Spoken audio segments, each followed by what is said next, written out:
निरंजन मौर्य, आप सबका एक बार फिर से एनकेएम क्लासेस में स्वागत करता हूं। फ्रेंड्स, आज आपको हम पढ़ाएंगे आरआरबी एनटीपीसी के लिए प्रीवियस ईयर जीके जीएस, जिसकी यह क्लास नंबर 18 है। फ्रेंड्स, इससे पहले जो 17 क्लास जो है हम अपने यूट्यूब चैनल पर अपलोड कर चुके हैं।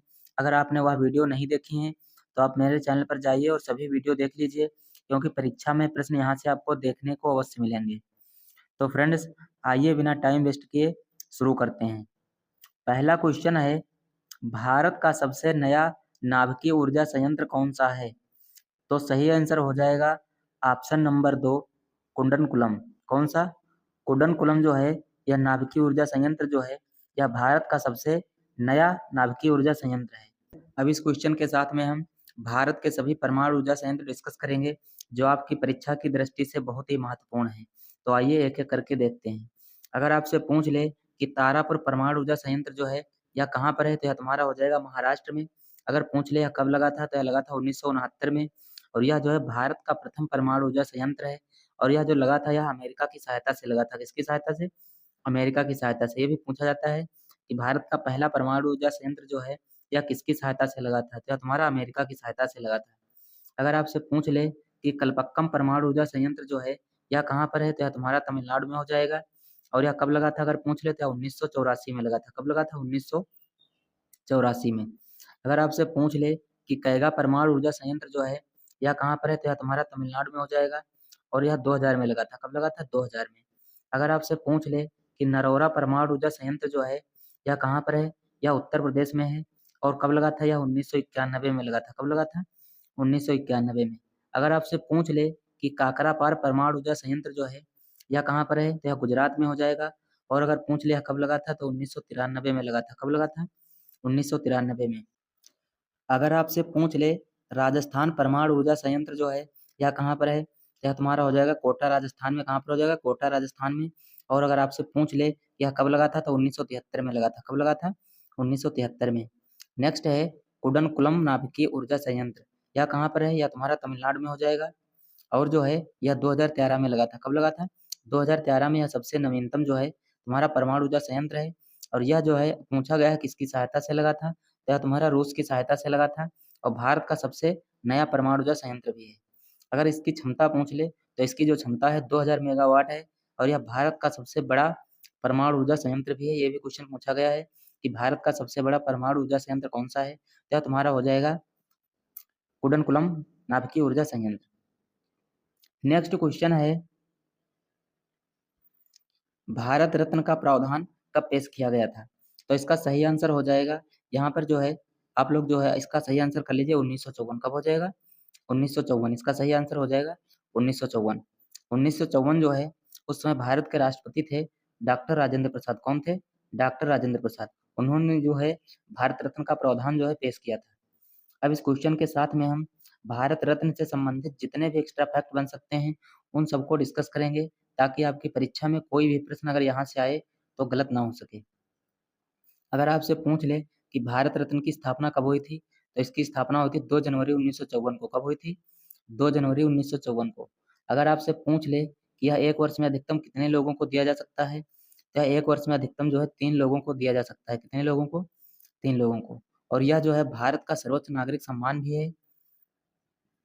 अगर आपसे पूछ ले कि इसको देता कौन है, तो इसको जो है प्रधानमंत्री की सिफारिश पर राष्ट्रपति देते हैं। कौन देते हैं? प्रधानमंत्री की सिफारिश पर जो है इसको राष्ट्रपति देते हैं। अगर आपसे पूछ ले कि अब तक कुल कितने लोगों को दिया जा चुका है, तो अब तक कुल जो है 53 लोगों को जो है भारत रत्न दिया जा चुका है। अगर आपसे पूछ ले कि जो पहली बार 1954 में दिए गए थे, तो कुल कितने लोगों को दिए गए थे, तो यह 3 लोगों को पहली बार 1954 में जो है पुरस्कार दिया गया था। कौन कौन थे? ये तुम्हारे थे सी राजगोपालाचारी, यह स्वतंत्र पार्टी के संस्थापक थे, इनको दिया गया था। और तुम्हारे थे सीवी रमन, 1930 में नोबेल पुरस्कार भी इनको मिल चुका है, इनको भी दिया गया था। और डॉक्टर सर्वपल्ली राधाकृष्णन, यह भारत के प्रथम राष्ट्रपति थे, इनको भी 1954 में जो है भारत रत्न जो है पहली बार दिया गया था। अगर आपसे पूछ ले कि जो 2024 है इसमें कुल 5 लोगों को दिया गया है, कौन कौन से वो लोग हैं, तो इसमें एक लोग को दिया गया है तुम्हारा, वो है कर्पूरी ठाकुर, यह बिहार के रहने वाले हैं। और बिहार के यहाँ 2 बार जो है सीएम भी रह चुके हैं। ठीक है, इनको दिया गया है। एक तुम्हारे दिया गया एम एस स्वामीनाथन को, भारत में हरित क्रांति के जनक माने जाते हैं? 1967-68 1967-68 में जो है भारत में हरित क्रांति के जनक कौन है? एम.एस. स्वामीनाथन, इनको दिया गया है। और तुम्हारे पी.वी. नरसिम्हा राव भारत के पूर्व प्रधानमंत्री, और लाल कृष्ण आडवाणी को दिया गया है, और चौधरी चरण सिंह। इन 5 लोगों को जो है 2024 में भारत रत्न दिया गया है। ये भी याद रखना फ्रेंड्स, यहाँ से क्वेश्चन जो है आपके परीक्षा में अवश्य बनेंगे। नेक्स्ट क्वेश्चन है, बरगद का पेड़ जो है इसका वानस्पतिक नाम क्या है? तो इसका सही आंसर हो जाएगा ऑप्शन नंबर 3, फाइकस वेंथलेंसिस। क्या हो जाएगा? फाइकस वेंथलेंसिस जो है इसका जो है वानस्पतिक नाम हो जाएगा। फ्रेंड्स, अब इस क्वेश्चन के साथ में हम जो है कुछ प्रमुख वैज्ञानिक नाम जो है उनको डिस्कस करेंगे। आपकी परीक्षा की दृष्टि से यह बहुत ही इंपॉर्टेंट है। अगर आपसे पूछ ले कि मनुष्य का वैज्ञानिक नाम क्या है, तो इसका वैज्ञानिक नाम हो जाएगा होमो सैपियंस। क्या हो जाएगा? Homo sapiens. अगर आपसे पूछ ले कि मेढक का वैज्ञानिक नाम क्या है, तो इसका वैज्ञानिक नाम हो जाएगा राना टिग्रीना। क्या हो जाएगा? राना टिग्रीना। अगर आपसे पूछ ले कि बिल्ली का वैज्ञानिक नाम क्या है, तो इसका नाम है तुम्हारा फेलिस डोमेस्टिका। क्या है? फेलिस डोमेस्टिका। यहीं पर अगर आपसे पूछ ले कि कुत्ता का वैज्ञानिक नाम क्या है, तो इसका वैज्ञानिक नाम है कैनिस फैमिलियर्स। क्या है? कैनिस फैमिलियर्स। अगर आपसे पूछ ले कि गाय का जो है इसका वैज्ञानिक नाम क्या है, तो इसका वैज्ञानिक नाम है बास इंडिकस। क्या है? बास इंडिकस। अगर आपसे पूछ ले कि भैंस का वैज्ञानिक नाम क्या है, तो इसका वैज्ञानिक नाम हो जाएगा बाबालस बोबालिस। क्या हो जाएगा? बाबालस बोबालिस। अगर बकरी का पूछ ले तो इसका हो जाएगा केप्टा हिटमस। क्या हो जाएगा? केप्टा हिटमस। अगर आपसे पूछ ले कि जो भारतीय शेर है इसका जो है वैज्ञानिक नाम क्या है, तो इसका वैज्ञानिक नाम हो जाएगा पैंथेरा लियो। क्या हो जाएगा? Panthera leo. फ्रेंड्स, अगर आपसे पूछ ले कि जो बाघ है, बाघ इसका क्या है, इसका वैज्ञानिक नाम क्या है, तो इसका वैज्ञानिक नाम हो जाएगा पैंथेरा टाइग्रिस। क्या हो जाएगा? पैंथेरा टाइग्रिस जो है बाघ का वैज्ञानिक नाम हो जाएगा। अगर आपसे पूछ ले कि चीता जो है इसका वैज्ञानिक नाम क्या है, तो इसका हो जाएगा पैंथेरा पार्डुस। क्या हो जाएगा? पैंथेरा पार्डुस। अगर आपसे पूछ ले कि ऊंट जो है इसका वैज्ञानिक नाम क्या है, तो फ्रेंड्स इसका वैज्ञानिक नाम हो जाएगा कैमेलस डोमेडेरियस। क्या हो जाएगा? कैमेलस डोमेडेरियस। ये इसका वैज्ञानिक नाम हो जाएगा। अगर आपसे पूछ ले कि मटर का वैज्ञानिक नाम क्या है, तो इसका वैज्ञानिक नाम हो जाएगा पायसम सेटिवियम। क्या हो जाएगा? पायसम सेटिवियम। अगर आपसे पूछ ले कि सरसों का वैज्ञानिक नाम क्या है, तो इसका वैज्ञानिक नाम हो जाएगा ब्रेसिका कंपेस्ट्रीज। क्या हो जाएगा? ब्रेसिका कंपेस्ट्रीज। यहीं पर अगर आपसे पूछ ले कि मोर जो है इसका वैज्ञानिक नाम क्या है, तो इसका वैज्ञानिक नाम हो जाएगा पाओ क्रिस्टेसस। क्या हो जाएगा? पाओ क्रिस्टेसस। अगर आपसे पूछ ले कि यह जो गाजर है इसका वैज्ञानिक नाम क्या है, तो इसका वैज्ञानिक नाम हो जाएगा डाकस कैरोटा। क्या हो जाएगा? डाकस कैरोटा। अगर आपसे पूछ ले कि जो बांस है इसका वैज्ञानिक नाम क्या है, तो इसका हो जाएगा बम्बूसा स्पे। क्या हो जाएगा? बम्बूसा स्पे। अगर आपसे पूछ ले क्या जो कॉफी है इसका वैज्ञानिक नाम क्या है, तो इसका वैज्ञानिक नाम हो जाएगा काफिया अरेबिका। क्या हो जाएगा? काफिया अरेबिका। नेक्स्ट है, अगर आपसे पूछ ले कि जो मक्का होता है इसका वैज्ञानिक नाम क्या होता है, तो इसका वैज्ञानिक नाम होता है जिया मेज। क्या होता है? जिया मेज। अगर आपसे पूछ ले कि प्याज जो है प्याज इसका वैज्ञानिक नाम क्या है, तो इसका वैज्ञानिक नाम है एलियम सीपिया। क्या है? एलियम सीपिया। अगर आपसे पूछ ले कि नारियल जो है इसका वैज्ञानिक नाम क्या है, तो इसका वैज्ञानिक नाम हो जाएगा कोको न्यूसीफेरा। क्या हो जाएगा? कोको न्यूसीफेरा। अगर आपसे पूछ ले कि काली मिर्च जो है इसका वैज्ञानिक नाम क्या है, तो इसका वैज्ञानिक नाम हो जाएगा पाइपर निग्रुम। क्या हो जाएगा? पाइपर निग्रुम। फ्रेंड्स, अगर आपसे पूछ ले कि हल्दी जो है इसका वैज्ञानिक नाम क्या है, तो इसका वैज्ञानिक नाम हो जाएगा कुकुरमा लोंगा। क्या हो जाएगा? कुकुरमा लोंगा। फ्रेंड्स, जीके जीएस पढ़ने का यह सबसे जो है बेस्ट तरीका है, क्योंकि एक क्वेश्चन के साथ में आपको इतने सारे एक्स्ट्रा फैक्ट मिले हैं जो आपको यूट्यूब पर कहीं नहीं मिलेंगे। ठीक है? तो फ्रेंड्स जो है आप इसी तरीके से इन सब के नोट्स बनाते रहिए, ताकि परीक्षा में अगर कोई भी प्रश्न आए तो आपको उससे रिलेटेड प्रश्न जो आए तो गलत ना हो सके। नेक्स्ट क्वेश्चन है, ताजमहल परिसर का निर्माण लगभग कब शुरू किया गया था? तो इसका सही आंसर हो जाएगा ऑप्शन नंबर 4, 1632 में। कब इसका निर्माण शुरू हुआ था? इसका निर्माण शुरू हुआ था 1632 में। फ्रेंड्स, अब इस क्वेश्चन के साथ में ताजमहल से जितने भी क्वेश्चन बन सकते हैं उन सबको डिस्कस करेंगे, ताकि परीक्षा में आपका कोई भी प्रश्न यहाँ से गलत ना हो सके। अगर आपसे पूछ ले कि इसका जो निर्माण है 1632 में शाहजहां ने अपनी पत्नी मुमताज महल की याद में शुरू किया था। और जो है यह मकबरा जो है अगर आपसे पूछ ले कब बनकर तैयार हुआ था, तो यह जो है 1648 में मकबरा जो है यह बनकर तैयार हो गया था। अगर पूछ ले शैली, इसकी शैली कौन सी है, यह प्रश्न जो है फ्रेंड शैली वाला जो है वेरी वेरी इंपॉर्टेंट है, परीक्षा में कई बार पूछा गया है। ताजमहल निर्माण की जो शैली है किस शैली का उदाहरण है, तो यह तुम्हारा जो है इंडो इस्लामिक शैली वास्तुकला का यह बेहतरीन उदाहरण है। इंडो इस्लामिक शैली फ्रेंड्स ये याद रखना, किस शैली है, इंडो इस्लामिक शैली का उदाहरण। अगर आपसे पूछ ले कि ताजमहल जो है यह जो है यूनेस्को में कब शामिल हुआ था, तो 1983 में यूनेस्को की विश्व धरोहर सूची में जो है यह शामिल हुआ था। अब जो है फ्रेंड्स ये जो है तुम्हारा, इसको ताजमहल को भारत की इस्लामी कला का रत्न भी कहा जाता है। क्या कहा जाता है, इस्लामी कला का रत्न आपसे अगर पूछ ले किसको कहा जाता है, तो ताजमहल को कहा जाता है। नेक्स्ट क्वेश्चन है, अंग्रेजों ने मैसूर के साथ कितने युद्ध लड़े थे, तो इसका सही आंसर हो जाएगा ऑप्शन नंबर 2, 4। कितने युद्ध लड़े थे, 4 युद्ध लड़े थे। अब फ्रेंड्स जो है अगर आपसे पूछ ले वो 4 युद्ध कौन कौन से थे, तो आइए एक एक करके देखते हैं। प्रथम जो तुम्हारा था आंग्ल मैसूर युद्ध, यह 1767 से 1769 के बीच हुआ था। कब हुआ था, 1767 से 1769 के बीच। अगर आपसे पूछ ले कि दूसरा जो है आंग्ल मैसूर युद्ध कब हुआ था, तो यह तुम्हारा हुआ था 1780 से 1784 के बीच। कब हुआ था, 1780 से 1784 के बीच। इसमें जो है मैंगलोर की संधि हुई थी। क्वेश्चन पूछा जाता है कि मैंगलोर की संधि जो है कौन से आंग्ल मैसूर युद्ध में हुई थी, तो दूसरे आंग्ल मैसूर युद्ध में। नेक्स्ट है, अगर आपसे पूछ ले कि तीसरा आंग्ल मैसूर युद्ध जो है यह कब हुआ था, तो यह तुम्हारा हुआ था 1789 से 92 के बीच। कब हुआ था, 1789 से 92 के बीच। इसमें जो है यह युद्ध जो है तुम्हारा टीपू सुल्तान और ब्रिटिश ईस्ट इंडिया कंपनी के बीच हुआ था। किसके किसके बीच, टीपू सुल्तान और ब्रिटिश ईस्ट इंडिया कंपनी के बीच यह युद्ध जो है हुआ था।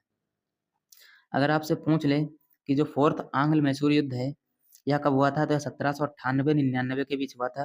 फ्रेंड्स यह जो चौथा आंग्ल मैसूर युद्ध है यह वेरी वेरी इंपॉर्टेंट है, इसको जो है स्टार बना के नोट करिएगा, क्योंकि इस युद्ध में टीपू सुल्तान की मौत हो गई थी। क्वेश्चन पूछा गया है, कई बार पूछा गया है कि टीपू सुल्तान की जो मौत है वह किस आंग्ल मैसूर युद्ध में हुई थी, तो तुम्हारा जो अंतिम और चौथा जो है तुम्हारा आंग्ल मैसूर युद्ध हुआ था, इसमें जो है टीपू सुल्तान की मौत हो गई थी।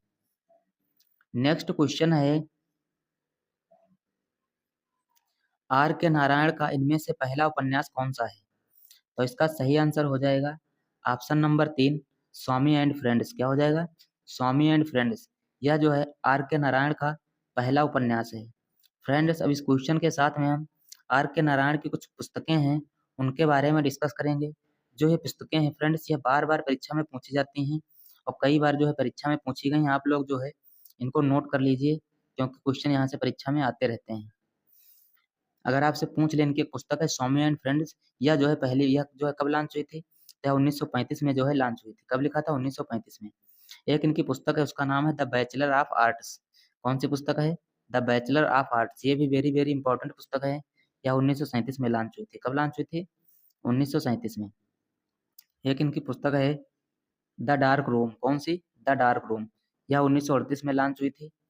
और एक इनकी पुस्तक है द इंग्लिश टीचर। ये भी वेरी वेरी इंपॉर्टेंट पुस्तक है। यह जो है 1945 में लॉन्च हुई थी। कब, 1945 में। एक इनकी पुस्तक है फ्रेंड्स महात्मा का इंतजार। कौन सी, महात्मा का इंतजार। ये भी पुस्तक इंपॉर्टेंट है। और एक इनकी पुस्तक है द गाइड। कौन सी, द गाइड।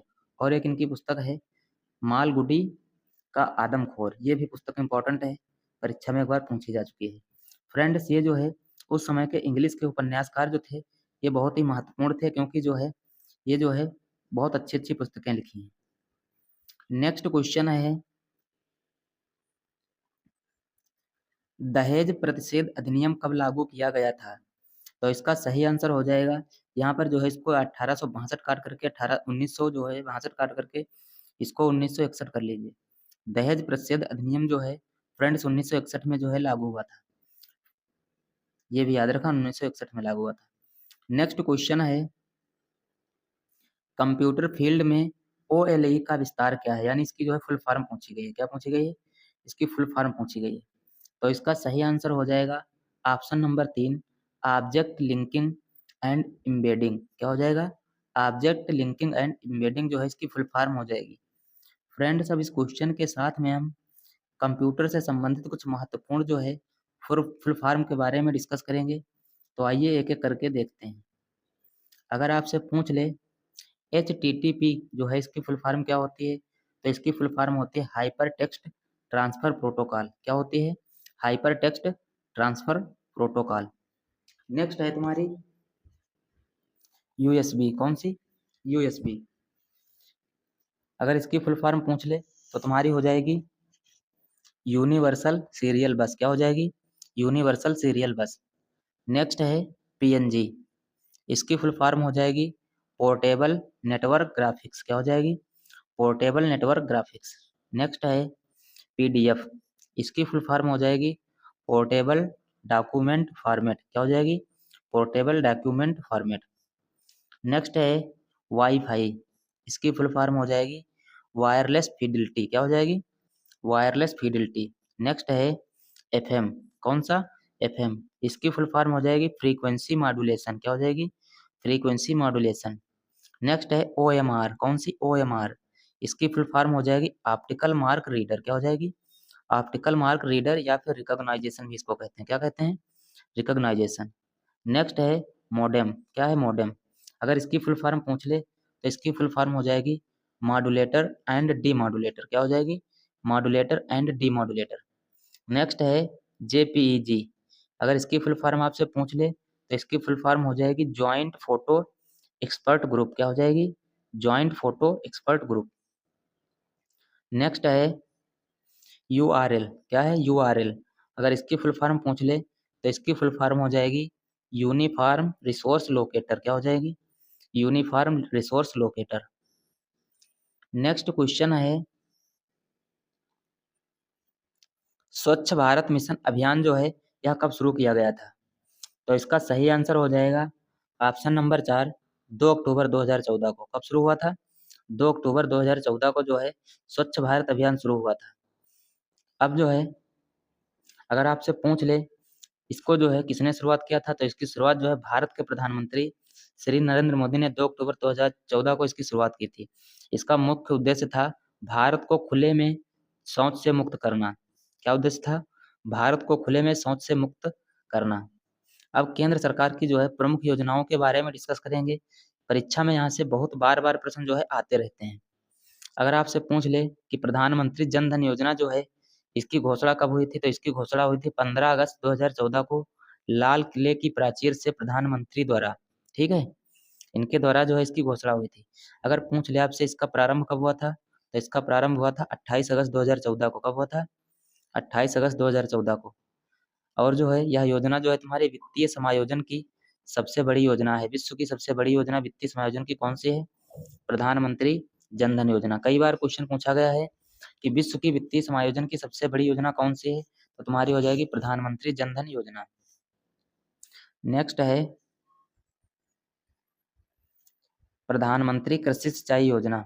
अगर आपसे पूछ ले कि इसकी शुरुआत कब हुई थी, तो इसकी शुरुआत हुई थी 1 जुलाई 2015 को। कब हुई थी? 1 जुलाई 2015 को। और अगर आपसे पूछ ले कि इसका प्रमुख उद्देश्य क्या है, तो इसका प्रमुख उद्देश्य है कृषि उत्पादकता में सुधार लाना। क्या है? कृषि उत्पादकता में सुधार लाना। नेक्स्ट योजना है प्रधानमंत्री कौशल विकास योजना। अगर आपसे पूछ ले इसका दूसरा नाम क्या है, तो इसका दूसरा नाम है प्रधानमंत्री युवा प्रशिक्षण कार्यक्रम। इसके नाम से भी जो है इसे जाना जाता है। अगर आपसे पूछ ले कि इसका प्रारंभ कब हुआ था, तो इसका प्रारंभ हुआ था 16 जुलाई 2015 को। कहाँ से? नई दिल्ली से। ये भी याद रखना। नेक्स्ट है प्रधानमंत्री सुरक्षा बीमा योजना। अगर आपसे पूछ ले कि इसकी शुरुआत कब हुई थी, तो इसकी शुरुआत हुई थी 9 मई 2015 को कोलकाता से। कहाँ से? 9 मई 2015 को कोलकाता से। इसमें जो है 2 लाख का दुर्घटना बीमा भी होता है। नेक्स्ट है बेटी बचाओ बेटी पढ़ाओ योजना। इसको जो है सुकन्या समृद्धि योजना भी कहते हैं। अगर आपसे पूछ ले कि इसका प्रारंभ कब हुआ था, तो यह प्रारंभ हुई थी 22 जनवरी 2015 को। कब? 22 जनवरी 2015 को पानीपत हरियाणा से जो है यह योजना प्रारंभ हुई थी। नेक्स्ट है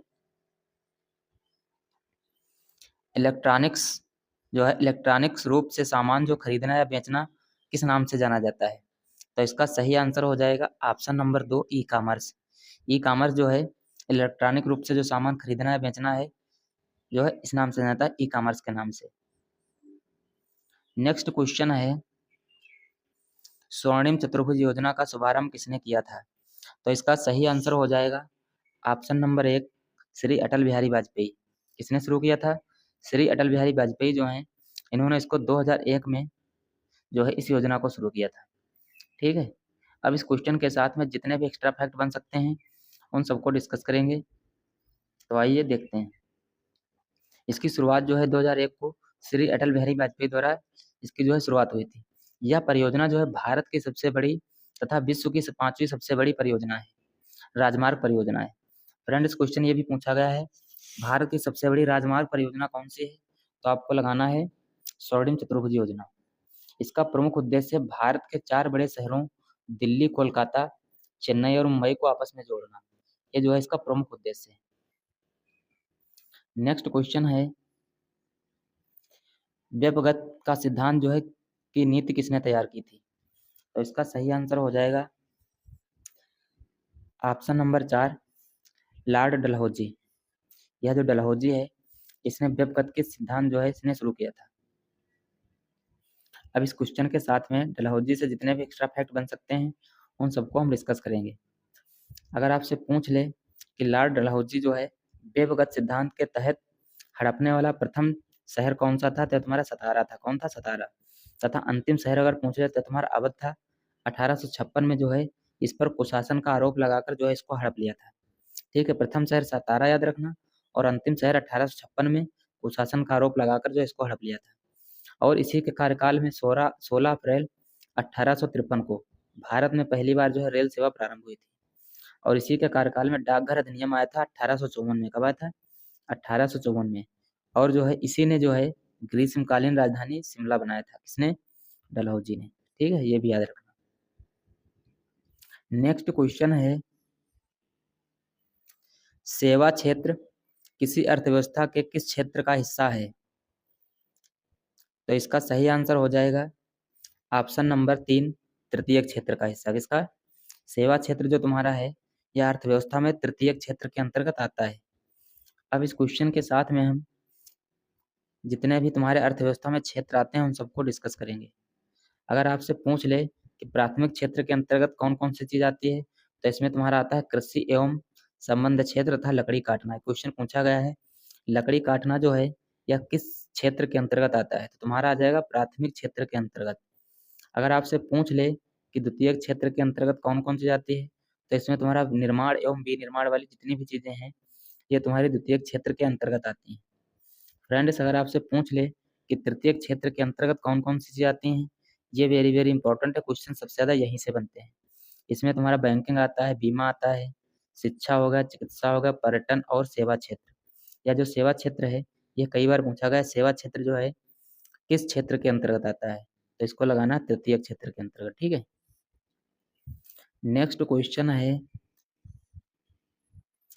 2011 की जनगणना के अनुसार भारत का सबसे साक्षर राज्य कौन सा है? तो इसका सही आंसर हो जाएगा ऑप्शन नंबर 3, केरल। केरल जो है यह 2011 की जनगणना के अनुसार भारत का सबसे साक्षर राज्य है। यहाँ पर जो है लगभग 94% जनसंख्या जो है टोटल है। वर्तमान में इसको जो है पूर्ण साक्षर जो है घोषित किया कर दिया गया है। इसको जो है पूर्ण साक्षर घोषित कर दिया गया है, ये भी याद रखना। अब इस क्वेश्चन के साथ में जनगणना से संबंधित जितने भी महत्वपूर्ण प्रश्न बनेंगे उन सबको हम डिस्कस कर लेंगे। परीक्षा में इसके अलावा अगर कोई प्रश्न आएगा तो आपका जो है गलत नहीं होगा। अगर आपसे पूछ ले कि जनगणना 2011 जो है इसका मोटो क्या था, तो इसका मोटो था हमारी जनगणना हमारा भविष्य, आवर सेंसस आवर फ्यूचर। अगर आपसे पूछ ले इसका शुभंकर क्या था, तो इसका शुभंकर था प्रगणक शिक्षिका। क्या था? प्रगणक शिक्षिका। यहीं पर अगर आपसे पूछ ले जनगणना जो है यह किस सूची का विषय है, तो यह तुम्हारा संघ सूची का विषय है। किसका? यह संघ सूची का विषय हो जाएगा। अगर आपसे पूछ ले कि जनगणना जो है इसमें जो है महान विभाजक वर्ष जो है किस किस वर्ष को कहा जाता है, यह तुम्हारा 1911 से 1921 को महान विभाजक वर्ष कहा जाता है। क्यों? क्योंकि यहाँ पर जो है दशक की वृद्धि जो है ऋणात्मक रही थी। कितनी रही थी? -0.31% जो है यहाँ की दशक की वृद्धि जो है ऋणात्मक रही थी, इसीलिए इसको कहा जाता है महान विभाजक वर्ष। अगर आपसे पूछ ले कि सर्वाधिक दशकीय वृद्धि जो है यह कब रही है, तो 1961 से 1971 के बीच जो है सर्वाधिक दशकीय वृद्धि रही है। अगर पूछ ले कितनी रही है, तो 24.8% जो है दशकीय वृद्धि रही है। अगर आपसे पूछ ले कि 2001 से 2011 के बीच दशकीय वृद्धि कितनी रही है, तो यह तुम्हारी रही 17.7%। कितनी रही है? 17.7%। अगर आपसे पूछ ले वार्षिक वृद्धि कितनी रही है, तो यह तुम्हारी रही 1.64%। कितनी? 1.64% जो है यहाँ पर वार्षिक वृद्धि रही है। अगर आपसे पूछ ले कि 2011 के अनुसार सर्वाधिक जनसंख्या घनत्व किस राज्य का है, तो तुम्हारा हो जाएगा बिहार का। कितना है? 1106। कितना है? 1106 जो है यह बिहार का जनसंख्या घनत्व है। अगर आपसे उत्तर प्रदेश का पूछ ले, तो तुम्हारा हो जाएगा 829। कितना हो जाएगा? 829। अगर आपसे पूछ ले कि सबसे कम जनसंख्या घनत्व किस किस राज्य का है, तो तुम्हारा हो जाएगा अरुणाचल प्रदेश का। कितना है? 17। अगर आपसे पूछ ले कि केंद्र शासित प्रदेश में सर्वाधिक जनसंख्या घनत्व किस केंद्र शासित प्रदेश का है, तो दिल्ली हो जाएगा। किसका? दिल्ली का। अगर आपसे पूछ ले कि कितना है, तो तुम्हारा हो जाएगा 11,320। कितना है? 11,320। अगर पूछ ले कि केंद्र शासित प्रदेश में सबसे कम जनसंख्या घनत्व किसका है, तो तुम्हारा हो जाएगा अंडमान निकोबार का। किसका? अंडमान निकोबार का। कितना है? 46। अगर आपसे पूछ ले कि 2001 से 11 के बीच भारत का लिंगानुपात कितना रहा है, तो तुम्हारा 943 है। कितना है? 943। अगर आपसे पूछ ले कि सर्वाधिक लिंगानुपात किस राज्य का है, तो तुम्हारा हो जाएगा केरल का। किसका? केरल का। पूछ ले कितना है, तो 1084 जो है केरल का लिंगानुपात है। नेक्स्ट है, अगर आपसे पूछ ले कि सबसे कम लिंगानुपात किस राज्य का है, तो तुम्हारा हो जाएगा हरियाणा का। किसका है? हरियाणा का। कितना है? 879। यहीं पर अगर आपसे पूछ ले कि 2011 की जनगणना के अनुसार भारत की कुल साक्षरता कितनी है, तो 73% हो जाएगी। कितनी? 73%। अगर आपसे पूछ ले कि सर्वाधिक साक्षरता जो है किस राज्य की है, तो केरल की हो जाएगी। यही क्वेश्चन पूछा गया था। 94%। कितनी है? 94%। अगर आपसे पूछ ले कि न्यूनतम साक्षरता किस राज्य की है, तो तुम्हारी बिहार की हो जाएगी। कितनी है? 61.8%। कितनी है? 61.8%। फ्रेंड्स, अगर आप इसी प्रकार से जीके जीएस पढ़ते हैं, तो एक दिन एक समय ऐसा आएगा कि आप जो है जीके जीएस में बहुत ही मजबूत हो जाएंगे, क्योंकि जीके जीएस पढ़ने का सबसे बेस्ट तरीका है। नेक्स्ट क्वेश्चन है, 1931 में निम्नलिखित में से कौन इंडियन नेशनल कांग्रेस के अध्यक्ष थे? तो इसका सही आंसर हो जाएगा ऑप्शन नंबर 3, सरदार वल्लभ भाई पटेल। कौन हो जाएंगे? सरदार वल्लभ भाई पटेल। 1931 का जो है इसका जो कांग्रेस का अधिवेशन हुआ था, यह हुआ था तुम्हारा कराची में। कहाँ हुआ था? कराची में। इसके अध्यक्ष थे तुम्हारे सरदार वल्लभ भाई पटेल।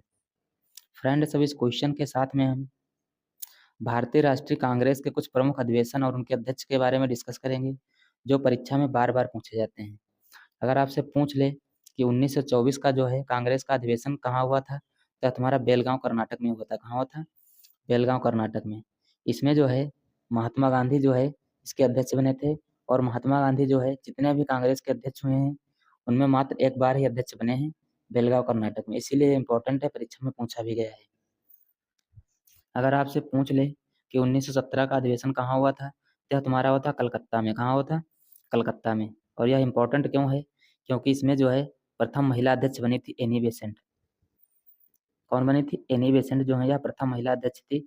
इसीलिए यह वेरी वेरी इंपॉर्टेंट है, परीक्षा में कई बार पूछा गया है। अगर आपसे पूछ ले कि 1925 वाला जो कांग्रेस का अधिवेशन है यह कहाँ हुआ था, तो यह तुम्हारा हुआ था कानपुर में। कहाँ हुआ था? कानपुर में। यह क्यों इंपॉर्टेंट है? क्योंकि इसमें जो अध्यक्ष बनी थी सरोजिनी नायडू बनी थी, और यह भारत की प्रथम महिला अध्यक्ष थी। कौन थी? भारत की प्रथम महिला अध्यक्ष। अगर पूछेगा कि प्रथम महिला अध्यक्ष कौन थी, तो तुम्हारा एनी बेसेंट हो जाएगा। और अगर भारत की प्रथम महिला पूछेगा तो तुम्हारा हो जाएगा सरोजिनी नायडू 1925। अगर आपसे पूछ ले कि 1929 का अधिवेशन कहाँ हुआ था, तो तुम्हारा लाहौर में हुआ था। कहाँ पर? लाहौर में। इसके अध्यक्ष बने थे पंडित जवाहरलाल नेहरू, और इसी में जो है पूर्ण स्वराज की मांग जो है की गई थी। क्वेश्चन पूछा गया है पूर्ण स्वराज की मांग किस अधिवेशन में की गई थी, तो 1929 के लाहौर अधिवेशन में। नेक्स्ट है 1931 कराची अधिवेशन। कहाँ हुआ था? कराची में हुआ था। इसमें जो अध्यक्ष थे तुम्हारे सरदार वल्लभ भाई पटेल थे, और इसमें जो है मौलिक अधिकार की मांग की गई थी। किसकी? मौलिक अधिकार की मांग। नेक्स्ट है 1937। यह क्यों इम्पोर्टेंट है? क्योंकि यह फैजपुर गांव में हुआ था, इसीलिए इम्पोर्टेंट है। अगर आपसे पूछ ले कि इसके अध्यक्ष कौन बने थे, तो इसके अध्यक्ष थे पंडित जवाहरलाल नेहरू। कौन थे? पंडित जवाहरलाल नेहरू। नेक्स्ट है 1938-39। यह तुम्हारे अधिवेशन जो हुए थे, यह हरिपुरा त्रिपुरी में मध्य प्रदेश में हुआ था। हरिपुरा त्रिपुरी कहाँ पर है? मध्य प्रदेश में। यहाँ पर जो है इसके अधिवेशन हुए थे। इसके अध्यक्ष थे सुभाष चंद्र बोस। कौन थे? सुभाष चंद्र बोस। नेक्स्ट है 1940 से 45 तक कांग्रेस का कोई अधिवेशन नहीं हुआ था। उस समय अध्यक्ष इसके बन गए थे अबुल कलाम आजाद। यह जो है सबसे लंबे समय तक अध्यक्ष रहने वाले हैं, अबुल कलाम आजाद। अगर आपसे पूछ ले कि सबसे युवा अध्यक्ष कौन है, तो वे भी तुम्हारे हो जाएंगे अबुल कलाम आजाद। सबसे युवा अध्यक्ष भी तुम्हारे हैं अबुल कलाम आजाद। यह जो बने थे 1923 में बने थे। कब बने थे? 1923 में। नेक्स्ट है 1946-47। यह तुम्हारा हुआ था मेरठ में। कहाँ हुआ था? मेरठ में। उस समय इसके अध्यक्ष थे जेबी कृपलानी। कौन थे? जेबी कृपलानी। अगर आपसे पूछ ले कि स्वतंत्रता के समय कांग्रेस के अध्यक्ष कौन थे, तो तुम्हारे थे जेबी कृपलानी। क्वेश्चन पूछा भी गया है कि स्वतंत्रता के समय भारतीय राष्ट्रीय कांग्रेस के अध्यक्ष कौन थे, या तुम्हारे थे जेबी कृपलानी।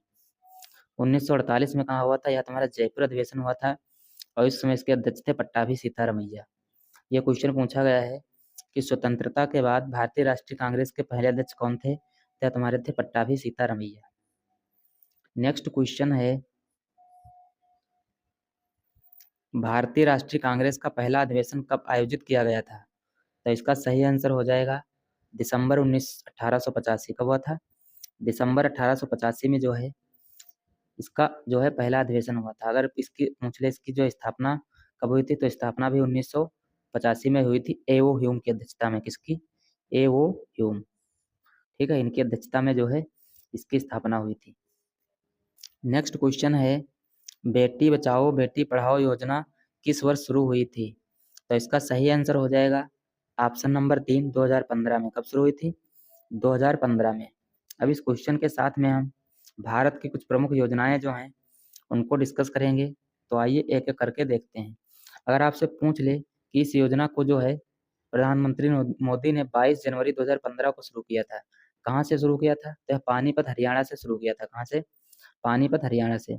इसका मुख्य उद्देश्य अगर पूछ ले आपसे क्या था, तो इसका मुख्य उद्देश्य था बाल लिंगानुपात में गिरावट को रोकना और लड़कियों के प्रति नकारात्मक मानसिकता को बदलना है। ये इसका जो है प्रमुख उद्देश्य था। अब जो है कुछ प्रमुख योजनाओं को डिस्कस करेंगे। अगर आपसे पूछ ले कि डिजिटल इंडिया जो है मिशन, इसकी शुरुआत कब हुई थी, तो इसकी शुरुआत हुई थी 1 जुलाई 2015 को। कब शुरुआत हुई थी? 1 जुलाई 2015 को। अगर आपसे पूछ ले कि मेक इन इंडिया की शुरुआत कब हुई थी, तो इसकी शुरुआत हुई थी 25 सितंबर 2014 को। कब हुई थी? 25 सितंबर 2014 को। नेक्स्ट है प्रधानमंत्री आवास योजना। इसकी शुरुआत हुई थी 25 जून 2015 को। और अगली योजना है अटल पेंशन योजना। इसकी शुरुआत हुई थी 22 फरवरी 2016 को। अटल पेंशन योजना की शुरुआत हुई थी 22 फरवरी 2016 को। और अगर आपसे पूछ ले कि प्रधानमंत्री मुद्रा योजना, पीएम मुद्रा योजना, इसकी शुरुआत कब हुई थी, तो इसकी शुरुआत हुई थी 8 अप्रैल 2015 को। कब हुई थी? 8 अप्रैल 2015 को। नेक्स्ट है नमामि गंगे योजना। इसकी शुरुआत अगर आपसे पूछ ले तो इसकी शुरुआत हुई थी 10 जुलाई 2014 को। कब हुई थी? 10 जुलाई 2014 को। नेक्स्ट योजना है पीएम सहज बिजली घर घर योजना। इसी को कहते हैं सौभाग्य योजना। इसकी शुरुआत हुई थी 25 सितंबर 2015 को। कब हुई थी? 25 सितंबर 2015 को। नेक्स्ट है यहाँ पर फ्रेंड्स जो है 25 सितंबर जो है 2017 कर लीजिए। सौभाग्य योजना की शुरुआत हुई थी 2017 में, इसको याद रखना। पीएम किसान सम्मान निधि योजना, इसकी शुरुआत जो है 24 फरवरी 2019 को गोरखपुर उत्तर प्रदेश जो है इसकी शुरुआत हुई थी। याद रखना फ्रेंड्स। अगर ये क्वेश्चन के साथ में आप इतने सारे एक्स्ट्रा फैक्ट पढ़ते हैं तो आपकी जीके जीएस जो है बहुत मजबूत हो जाएगी। नेक्स्ट क्वेश्चन है कोशिका की खोज किसने की थी? तो इसका सही आंसर हो जाएगा ऑप्शन नंबर 2, रॉबर्ट हुक। किसने की थी? कोशिका की खोज की थी रॉबर्ट हुक ने। फ्रेंड्स अब इस क्वेश्चन के साथ में जो है हम कोशिका से संबंधित जितने भी एक्स्ट्रा फैक्ट बन सकते हैं उन सबको डिस्कस करेंगे। तो आइए एक एक करके देखते हैं। अगर आपसे पूछ ले या जो कोशिका है इसका अध्ययन क्या कहलाता है, तो इसके अध्ययन को कहते हैं साइटोलॉजी। क्या कहते हैं? साइटोलॉजी। अगर आपसे पूछ ले कि मृत कोशिका की खोज किसने की थी, तो इसकी खोज की थी रॉबर्ट हुक ने 1665 में। कब की थी? रॉबर्ट हुक ने 1665 में। ये जो वृक्ष की छाल होती है कार्क, वहां पर जो है इसकी खोज की थी। अगर आपसे पूछ और जो है तुम्हारी कोशिका जो होती है यह जीवन की बुनियादी संरचनात्मक और कार्यात्मक इकाई भी है। क्वेश्चन पूछा गया है जीवन की बुनियादी इकाई क्या होती है, तो इसकी बुनियाद जीवन की इकाई क्या होती है, तो कोशिका जो है यह जीवन की बुनियादी संरचनात्मक और कार्यात्मक इकाई है। अगर आपसे पूछ ले कि जीवित कोशिका की खोज किसने की थी, तो इसकी खोज की थी एवी लेविन हुक ने। किसने की थी? एवी लेविन हुक ने। अगर पूछ ले कब की थी, तो 1774 में की थी, और तालाब के अंदर जो जीवाणु होते हैं उसमें की थी। किसमें? जीवाणु में। अगर आपसे पूछ ले कि भारतीय कोशिका विज्ञान के जनक कौन है, तो इसके जनक हैं ए के शर्मा। कौन है? ए के शर्मा। अगर आपसे पूछ ले कि कोशिका सिद्धांत किसने दिया था, तो कोशिका सिद्धांत दिया था एम जे स्लाइडन और स्वान ने। अगर पूछ ले कब दिया था, तो 1838-39 में दिया था। कब? 1838 और 39 में। नेक्स्ट है, अगर आपसे पूछ ले कि कोशिका जो है इसमें केंद्रक जो होता है उसकी खोज किसने की थी, तो उसकी खोज की थी रॉबर्ट ब्राउन ने। अगर पूछ ले कब की थी, तो 1831 में जो है इसकी खोज की थी। अगर आपसे पूछ ले कि सबसे छोटी कोशिका कौन सी होती है, तो तुम्हारी माइकोप्लाज्मा होती है। और अगर पूछ ले कि मानव शरीर की सबसे बड़ी कोशिका, तो तुम्हारी अंडाणु होती है। ठीक है। अगर पूछ ले कि मानव शरीर की सबसे छोटी कोशिका कौन सी होती है, तो शुक्राणु होती है, स्पर्म की कोशिका।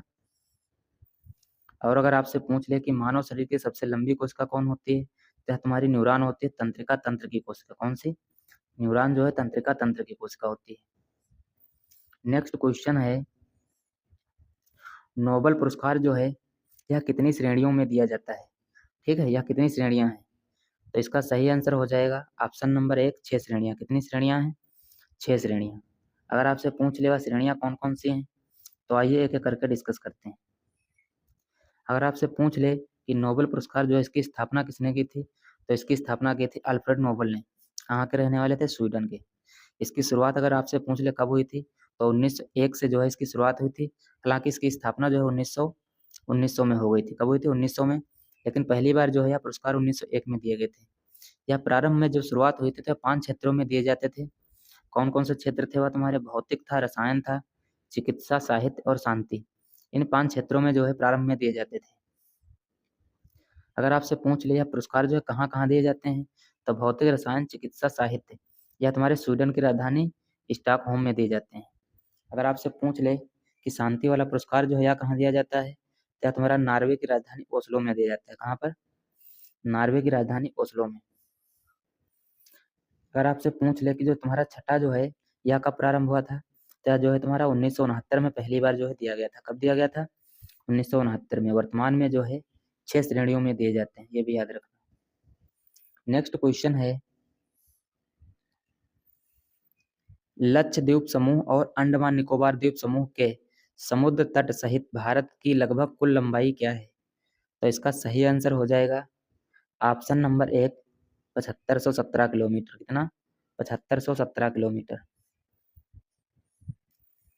अब जो है अगर आपसे पूछ ले कि भारत की स्थल व तटीय सीमा रेखा जो है कितनी कितनी है, अगर आपसे पूछ ले कि स्थलीय सीमा रेखा भारत की कितनी है, तो कुल है 7500 किलोमीटर। कितनी है? 7500 किलोमीटर। अगर आपसे पूछ ले कि तटीय सीमा रेखा कितनी है, तो 6100 किलोमीटर हो जाएगी, लेकिन यह मुख्य भूमि वाली हो जाएगी। अगर अंडमान निकोबार तथा लक्षद्वीप के साथ पूछ ले, तो यह तुम्हारी हो जाएगी 7516.6 किलोमीटर। ठीक है, या फिर 7517 किलोमीटर। अगर पूछ ले कि भारत की सबसे लंबी तट रेखा वाला राज्य कौन सा है, तो तुम्हारा गुजरात हो जाएगा। कुल कितनी है? 1215 किलोमीटर। अगर आपसे पूछ ले कि दूसरा सबसे लंबी तट रेखा वाला राज्य कौन सा है, तो तुम्हारा आंध्र प्रदेश है। पूछ ले कितनी है, तो 973 किलोमीटर। कितनी है? 973 किलोमीटर।